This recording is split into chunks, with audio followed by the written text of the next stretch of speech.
bang, bang, bang.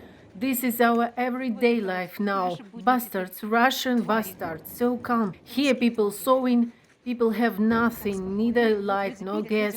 They bomb all the time, they bomb every half hour.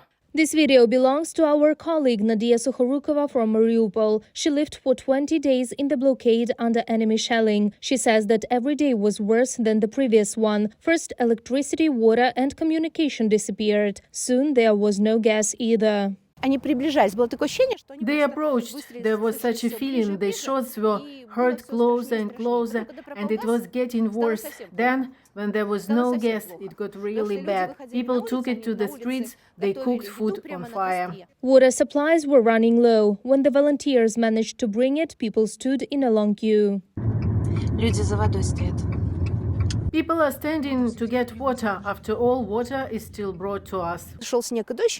It was snowing and raining, and when something melted, either snow was collected on the street or it flowed from the drain pipes and filled the buckets. People took water from there too. People were hiding in shelters. They lived in large groups in the surviving houses. The last time Nadiya saw her house, it was without glass already. The rest of the time she lived with friends. There was not enough food for everyone. They had to save it all the time, ate in small portions.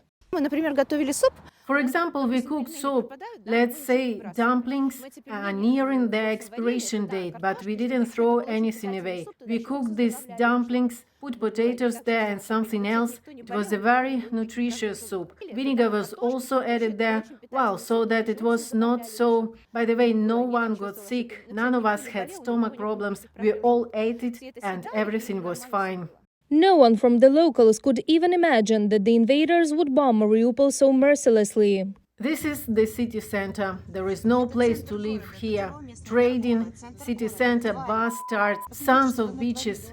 Look what you've done. It was very scary when the planes were flying, because when we heard the roar of the plane, we knew that right now there will be 2 bombs dropped. He passed once, we ducked and waited. Well, how would you hide from the plane?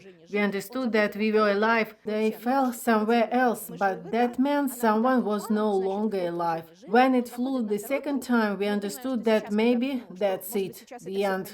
When the planes began to fly every 10 minutes, Nadiya decided to leave the city. On March 16th, she managed to escape Mariupol with her friends. Now Nadiya lives with her son in the Odesa region. Since the beginning of war, Timothy has lost contact with his mother, but he continued to hope that she was alive. Now that she is around, he tries to hug her more often. There was no connection because they hit the tower. I called all the volunteers so that someone could come and ask if they had food and water, even offered money. Several $1,000 for people to come and bring them food and water, but no one agreed. From hopelessness, Timothy fell into despair. He stopped going to work and constantly thought that his mother would still be able to escape from the shelling. I just sat in the kitchen and did nothing. Sometimes there was a day when I hardly ate or drank anything, because you don't know what you need to do to save them, or at least hear them, or know what happened to them. In the Odesa region, Nadiya feels safe but hopes to return to her hometown as soon as possible. Her relatives and friends are still there, under shelling in Mariupol. Reported by Marina Stepanenko, Victoria Sinko, Nikita Babenko, UATV News.